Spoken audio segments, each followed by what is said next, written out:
On today's Locked On Thunder podcast, we're going to dive into your mailbag questions, including, can SGA lead the NBA in points per game? Let's talk about it on today's Locked On Thunder podcast.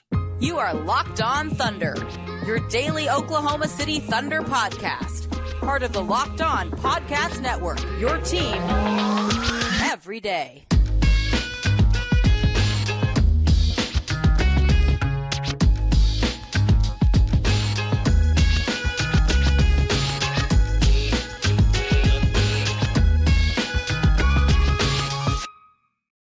Let's get it going on the Locked On Thunder podcast, on the Locked On Podcast Network, your team every day. I am your host, media member and editor-in-chief over at thunderousintentions.com, Rylan Stiles. Follow me on Twitter at Rylan_Stiles. Follow the show on Twitter at LOThunderPod. Email the show, LOThunderPod@gmail.com. On today's show, brought to you by FanDuel. We're diving into your mailbag questions. Do the Thunder have spacing issues? Who are the swing players for this season? And what's the plan for Davis Bertans? Today's show is brought to you by FanDuel. Go to there right now. It's the official sportsbook of Locked On. Make every moment more. Right now, new customers can bet $5 to get $200 in bonus bets guaranteed by visiting FanDuel.com/LockedOn to get started. Let's start today's mailbag podcast with that Michael Kennedy, who says spacing seems to be a big issue. Chet Holmgren was bad in summer league at shooting threes. Josh Giddey has not hit in FIBA. Shai is still not taking them. Lu Dort is only good at shooting them in the corner. It seems like teams will sit in the paint and swarm SGA. How can this Thunder team progress? So a lot to get to with this issue. First of all, of course, last year Shai had to handle a lot of that attention in the paint already. But there's a few issues with just assuming that the spacing will be a big issue next season. Now, it's obvious that the Thunder still need to improve from beyond the arc. That is no, secret at all. But Chet Holmgren, let's just take it one by one. Chet Holmgren has been a really good three-point shooter at every stage he's played. In high school, he was a really good three-point shooter. Internationally, he's been a really good three-point shooter. In the college ranks, he shot 40%. Last summer league, he shot really well. This summer league was not really an evaluation period for Chet Holmgren. That's not what this summer league was about. It was truly about knocking the rust off and just playing basketball again, less than a year after he suffered that Lisfranc fracture, which is a devastating injury. It obviously held him out his entire rookie season. So I don't have concerns about Chet Holmgren's jump shot yet, because of the context of when he's struggled. It has only been in that isolated period where he's still getting his legs under him and, he hasn't played in a long time. And look, I mean, this guy was draining threes. I saw it at practice, solid pregame. Like he's draining threes, in shoot around. So he's going to be able to do it in the game as well. So I don't have any concerns about Chet Holmgren shooting the three ball, especially long-term, much less this season. So that's number one. Number two, with Josh Giddey. Let me preface this with saying, obviously everybody is concerned about Josh Giddey's shooting just in life, right? That is one of, if not his biggest swing skill for his career. He is a sub 30% three-point shooter for his career. Last year, he had a good improvement and he went up to 32% from three in his sophomore season. But I'm not ready to say that he's regressed or isn't going to progress this season based on FIBA. As we've discussed on this show before, with the FIBA three-pointers that Josh Giddey is taking, those are not the threes that he will get in the NBA. Those are not good looks for Josh Giddey. Those are not really within the flow of any sort of offense, or that he's being put in position to take these catch and shoot threes. It doesn't have me worried yet because of the context of the misses. But again, I will say, going back to the preface, yes, you're worried about Josh Giddey shooting threes just in general, but his slide in FIBA is not too concerning because he's not missing in a role where he'll be put into in the NBA. So Lu Dort, only making them from the corner. That's factual. The hope would be that you relegate Lu Dort to being more of that corner shooter this season, which should improve his overall three-point percentage. But yes, that is true. He can only shoot in the corners. He's terrible above the break, although from the corners outside of his rookie year, he's never shot below 40% in the corner. Here's why I think that the Thunder deserve a bit of an open mind from beyond the arc, while also recognizing that the Thunder will need to improve from three just as they continue to progress their team. But they could also see an improvement in that area with this team already because Cason Wallace is a guy who you brought in who shot 40% from three in college until he had a back injury at the beginning of February. But up until that point, he shot 40% from three, leveled off at 35% post-injury. So he projects to be a pretty good three-point shooter. You have Isaiah Joe. We know what he can do. You have a more aggressive Jalen Williams, J-Dub, to where, his percentage could theoretically fall down a tad because he's being more aggressive offensively, but overall higher impact from three, I think, than what he even showed his rookie year, which was still very efficient, very good. I think that Jay Will is going to be a solid three-point shooter. I think that he's another guy. He shot 40% last year. Can he shoot 40% again? Maybe not. And you could probably bet not, but can he give you 36, 37, 38%? I think that he can. And then you have Micic, who is going to be asked to be a three-point shooter, but like a lot of pressure will be on Cason Wallace, Isaiah Joe, J-Dub, J-Will, and Micic. A lot of pressure will be there on those guys. And those guys are, if they can handle that pressure and shoot the ball well from beyond the arc, that's what's going to determine how good of a three-point shooter you are in totality. It'll be on the backs of those guys. And then you have, I think, four other guys who can really transform this team if they hit from beyond the arc. Lindy Waters, we're going to throw in this group, but number one, he's a fake sharpshooter. He's a sharpshooter in theory. He's never shot the ball particularly well from three at the level that you would expect him to. He did improve last year on defense. He can still improve this season, but I'm also going to throw him as a caveat because he's a two-way guy. So you would need to convert him to a standard contract, even play him in the playoffs. So it doesn't really matter what Lindy Waters does. But the guys who can truly swing this is Poku. If Poku shoots the three ball like he did in November, then that really elevates you as a team. Usman Jang, if he starts shooting the three ball, that helps you. And then Aaron Wiggins. Those are three guys who, if they can improve, they'll be a staple of their rotation. And especially if they can improve from beyond the arc, they'll improve your overall perimeter offense. So I'm not ready to hit the panic button yet about the spacing and the three-point shooting, as much as I'm willing to concede that it is an area where they're going to have to get better down the road. I'm not going to say that they're going to be one of the worst teams in the NBA. They improved last year as a three-point shooting team from the year prior. Still have Chip England. You still have a really good offense that I think will benefit from spacing actually better because of their cutters that put pressure on the rim and the drive and kick factor of SGA. And now you have some guys to throw it out to. Like, I know the starting five is going to be SGA, Josh Giddey, Dort, Dub, and Chet, but you're going to mix and match players as you progress in a single game. And those drive and kick opportunities getting thrown out to Cason and getting thrown out to Isaiah Joe, getting thrown out to Micic, getting thrown out to these guys, it's going to help this team. And so I think that, yes, it is a priority probably to improve your three-point shooting as you continue to go in this rebuild. But I'm not going to say that this year is going to be some horrendous three-point shooting team. I think that they're actually going to improve from last year as a three-point shooting team. And I for sure do not think that they're going to regress as a three-point shooting team from last year. So I think that they'll improve and that they will not put this criticism to bed, because they're going to need to still improve their roster to do that. But it'll get better than what we saw. At Shai Gilgeous, I think that there's a possibility that Davis Bertans becomes a very competent role player and rotational player for this team. He fits nicely as a key three-point shooter along with the three key slashers in Josh Giddey, J-Dub, and Shai.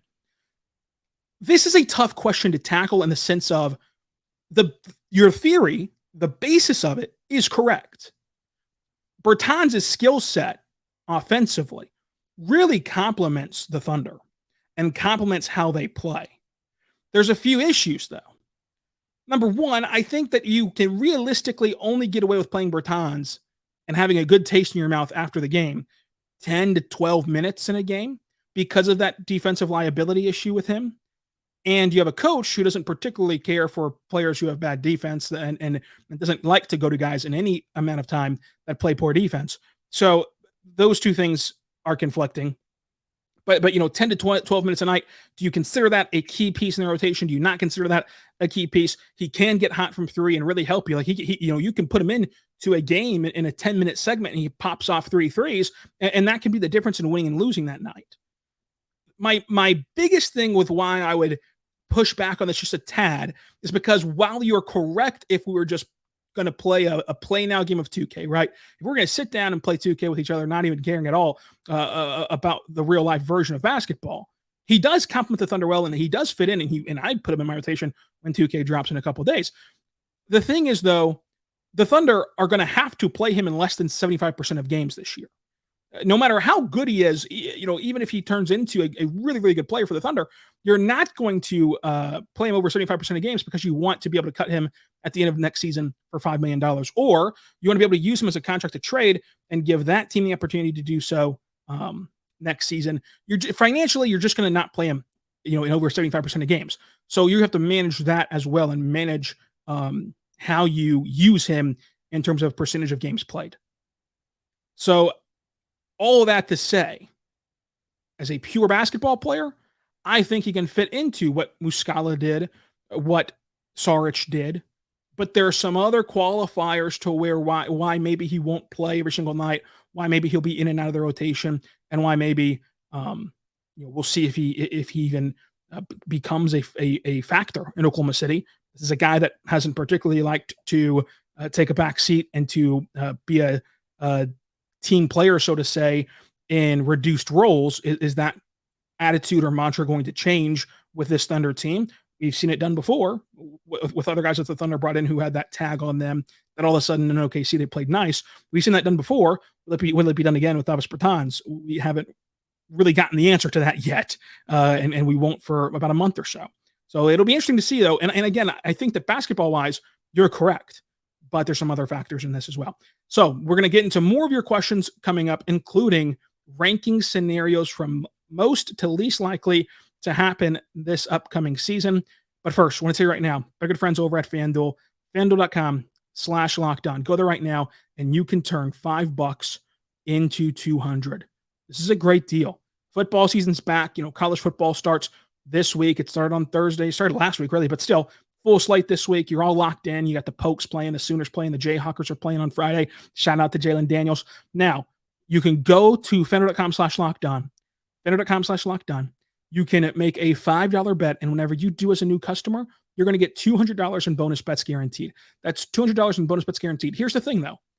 Again, new customer, go to FanDuel.com/lockedon. When you place that $5 bet, let's say on Joe Milton to win the Heisman, because he is going to, then you get the $200 in bonus bets guaranteed. But all customers who bet $5, including you, new customer, who already got the $200, all customers who bet $5 are going to get $100 off NFL Sunday Ticket on YouTube or YouTube TV, whichever platform that you're on. And then you can watch every out-of-market game in the NFL. Every NFL game you're going to have access to with that Sunday Ticket. It's a great deal. Check them out today by going to FanDuel.com/lockedon, FanDuel.com/lockedon right now to get started. Of course, FanDuel, the official partner of Locked On and the NFL. Check them out today at FanDuel.com/lockedon, FanDuel.com/lockedon.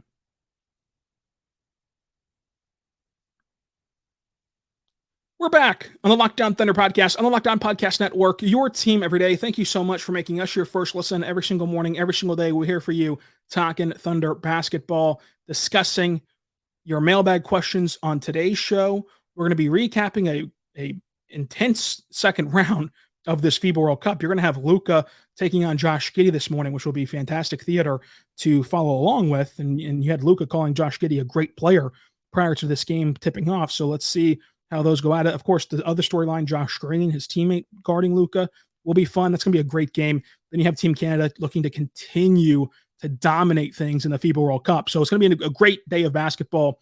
We'll recap that for you. Also, next week, we have another mailbag. So drop any questions that you want next week for this mailbag podcast. And we're going to bring back Grade Your Takes again next week. So drop whatever takes you have, and we're going to grade them on our spicy scale 1 to 5 and see where you're at with your takes. So follow me on Twitter at Ryland_Styles for those 2 submissions. Also on YouTube comment section, you can drop them down there. You can also text the show 405-963-3686. I'm going to text you rumors and things that we're hearing at Locked On. And of course, you have a direct line to the show at that point to ask any questions. And you'll also know whenever every episode goes live. So all that to be said, let's get back to the Mailbag podcast. MK says, rank these scenarios from most likely to least likely to happen next season. So the scenarios go as followed. Chet Holmgren averages 2 blocks. Josh Giddey is close to 10 assists a game. The Thunder have a top 5 offense in the NBA. Tre Mann finds his groove again off the bench.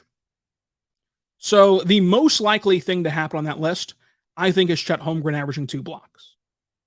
I think that he's going to be a shot blocking machine. I think he's going to go for shot blocks. He's not going to care if he gets posterized, and on the flip side of that also, as much as he's not going to care to get posterized, he will be posterized sometimes, but also I think there'll be a guy who kind of hunts blocks as well as a help side defender. And also just at times it'll lead to him being out of position a little bit going for blocks, but he does a good job of avoiding that altogether. But I think that he'll average, close to 2 blocks. And so if you're there at that point, can you do it? Can you not do it? Let's put it there at 1. But it's a close one because Josh Giddey averaging close to 10 assists. It depends what the definition of close is. Last year he had 6. If he just improves that to 8 with a better roster around him, is that close to 10? Do we count that as a close to 10 where you win the scenario? If 8 counts as close, we'll flip flop this and Chet with 1 and 2. If you need to be 9 or better, I like where I'm at right now. But Josh Giddey can absolutely get close to 10, if not 10, with how much better this team has gotten and what this team will look like this season, in my opinion. So number 3 is actually Tre Mann. I think that Tre Mann can find his groove easily off the bench again, no matter where he plays. But in this case for the Thunder, there are a ton of players in the NBA who make a much more significant leap in year 2 to 3 than they did in year 1 to 2. That happens often in the NBA. That is a pathway for many players, especially those who are not bona fide stars in this league, to where I think that Tre Mann, it's more likely than not that he can find his groove because he has the skill set and the ability. Right. As I go back to this same expression or analogy with Tre Mann, if you just watch Tre Mann play basketball and as the shot is leaving his fingertips, you stop, or as the ball is leaving his fingertips, you stop, you would say, great decision, great space created, great opportunity here, but then the ball just doesn't go in the hoop. And so if even that minor thing changes where the ball bounces better for you, and you can call that a tad bit of luck, then all of a sudden he looks like a lot better of a player. So I think that he can find his groove again off the bench. And I think that we forget how young this team is and how meteoric this rise has been to where, last year you're projected to win 24 games, you win 40, and now this is the most anticipated season since the OK3 year where you traded for a Hall of Famer or 2 with Paul George and Carmelo, plus you had Russell Westbrook and the gang. So Tre Mann at 3 for me for most likely to happen. And then 4 is the top 5 offense. Very hard to do. I think they'll get better offensively, but top 5 is extremely hard to do. They'll play with enough pace to maybe inflate the numbers, or I guess deflate the numbers to get down to 5, but whatever.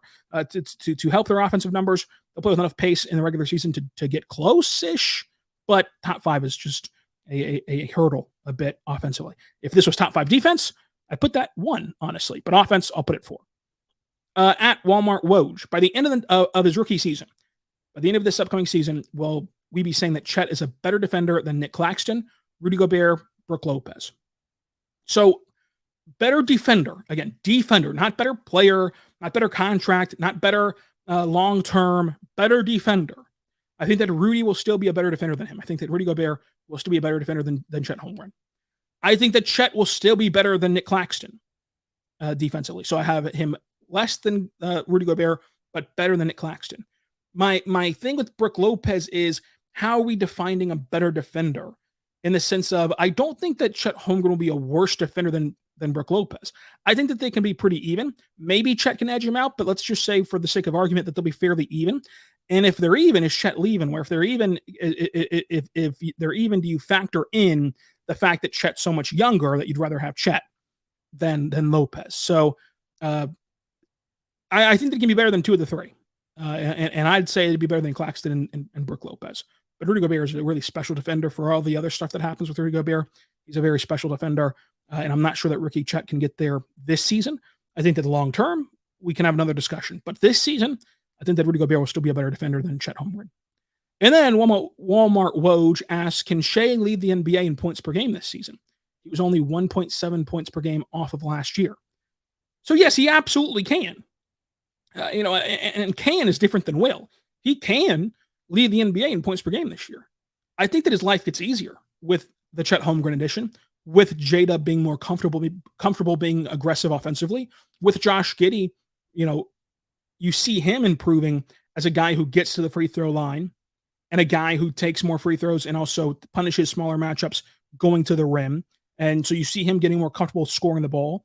And then you see Shai and Giddey get more comfortable where Giddey's controlling the ball a little bit more, and it gets easy cuts and easy buckets for SGA, who's played off ball some for Team Canada a little bit during exhibition play. You can see where life gets easier and the buckets get flowing for SGA this season. So he absolutely can get there. He's only 1.7 off last year, and the team should have better spacing, as we addressed with the first question of the show. But obviously, it's going to be a very thin margin again. I think that once again, you'll see Shai and Luka and Joel Embiid and everyone else in this conversation, Dame and everyone else, be separated by 2 or less points. I mean, Shai finished 4th in overall points per game, but he was only 1.7 off of the leader in the clubhouse. He was only 0.3 points ahead of 5th place. He was only, a point 0.3 better than 6th place. So, it's going to be tight and it's going to be close, but Shai can lead the NBA in points per game. So at Jerome asks, can Shai take more threes this year? I think he's been taking more threes in FIBA. Can we expect a change to his shot diet this year? So there's a chance that he'll potentially take more threes. I think it'll still make his money off of rim pressure. So this has been something that a lot of people have taken note of Shai taking more threes. I think he's looked more comfortable doing them, but the numbers also bear them out that he's taking more of them. So in the NBA last year, Shai attempted 2.5 threes per game. In FIBA so far of the World Cup, he is attempting 3.8 attempts per game from 3. Whenever you just include pool play games, it goes down to 3.7, but it's the same number, 3.8 attempts from FIBA from 3. In the NBA last year, 2.5. My most encouraging thing is not necessarily that it's like been a huge addition in the sense of 3-point percentage to his game, but it's just the threat of it and being more comfortable and getting the shot off smoother this year than he was last year from 3. I wouldn't expect an overhaul in his shot diet, but another attempt a game, you can probably see that happening. But I think that he really is such an efficient player and is so good at getting to the rim and so good at stopping on a dime and getting an open mid-range shot that the addition of a 3 ball might be put on the back burner a little bit. But as I mentioned before, if you play more off of Josh Giddey, you're playing more off ball, that can get you catch and shoot 3-point looks, which is a little bit of what he's done for Team Canada. And you just have a whole new world out there for you.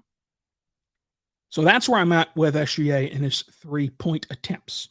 Coming up, who is the swing player for the Oklahoma City Thunder this season off the bench?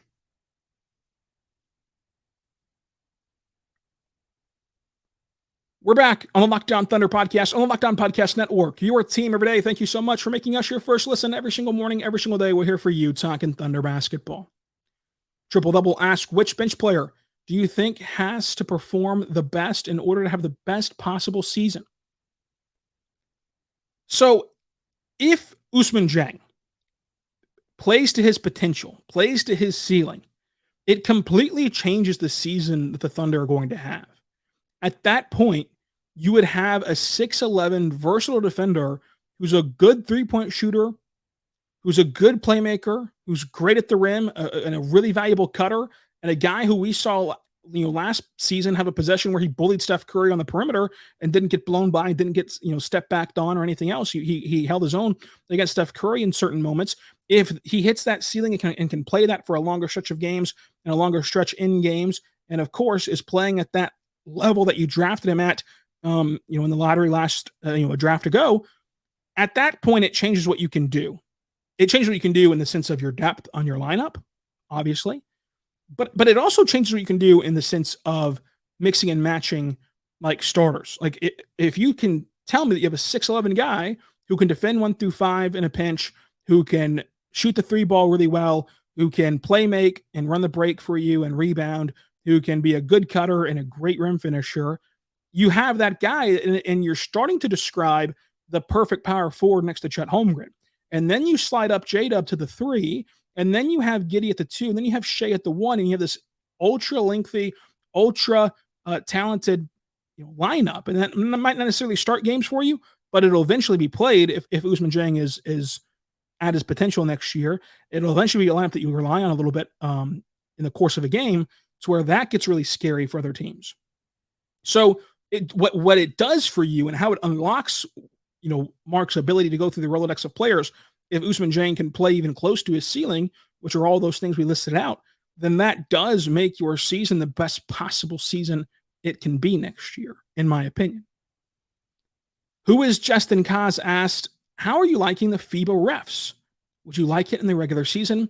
I think players are complaining less, and it's refreshing. So I do think that players are complaining less in the sense of in the course of play. Like during a play where there's no stoppage, guys aren't hanging in the backcourt, throwing their arms up and yelling at refs. They're getting back. They're playing more than not, more than not. And it happens a lot more where they're complaining during plays in the NBA than it does in FIBA. In FIBA, they're more so waiting for dead balls and then yelling at officials. And officials seem to have more of a pulse on how to limit the complaints versus NBA refs. I think that the NBA refs have maybe let it get away from them at times. And it's kind of been NBA refs are kind of just worse at this. Like they're worse than FIBA refs at managing a game and the temperaments of a game. They either go too extreme where you throw a pop out in the first minute because he looked at you wrong, or too lenient where guys are just complaining and not playing defense at all and not running the floor at all. I think that FIBA has a much better control of the temperament of the game than NBA refs.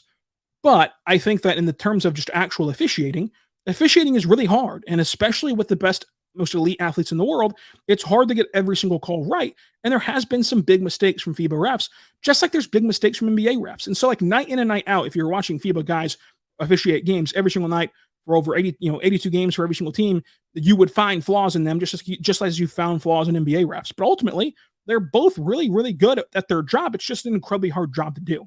So I think that the compliment I would give the FIBA refs is at times it feels like that they can let the game get a little bit more physical than the NBA, but also the more important kind of kudos to the FIBA refs is their control of player temperament that we've seen a little bit in FIBA.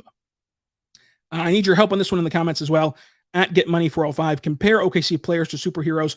I have only seen one superhero movie in my entire life, and that was the original Fantastic Four. Great movie, but that really limits me in comparing Thunder players to superheroes. And I'm going to rely on you guys to do this, and I'll trust you. So don't jack me around here. I'm trusting you. I'm putting my faith in you that you're going to tell me the right answers for Thunder players into superheroes. I just can't do that for you. That's the one area where I come up short for your Thunder content. C. Mitch leaves us with this. It's a spicy take, which gives us a perfect segue into, hey, we're going to grade your takes next week. So do what C. Mitch is doing here. Drop your take, and I'll grade it just like this on next week's show. You can do that on YouTube, Locked On Thunder. You can do that on Twitter, at Ryland_Styles. You can do that on the text line, 405-963-3686. C. Mitch, the take is, SGA joins the 50-40-90 club while averaging 27 points per game and finishing top 3 in MVP. So let's break it down. This year, SGA, 31 points per game. He was in the 51-34-90 club, 5th in MVP voting. I'll give it a 3 peppers because jumping from 34 to 40% from 3 is a bit of a jump, but everything else is realistic. The points per game, realistic.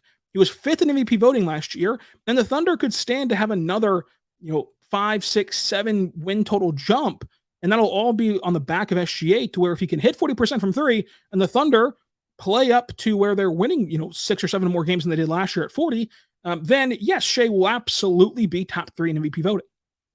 That will absolutely be the case. Because if you jump up from a 40-win team to like a 47-win team, and you're in the 50-40-90 club, and you're the leading scorer and the leading player on that squad who still is being projected in the play-in tournament, and at that case, at 47 wins, you'd likely be in an official playoff series. I think that he would finish top 3 in MVP voting at that point. He was top 5 last year.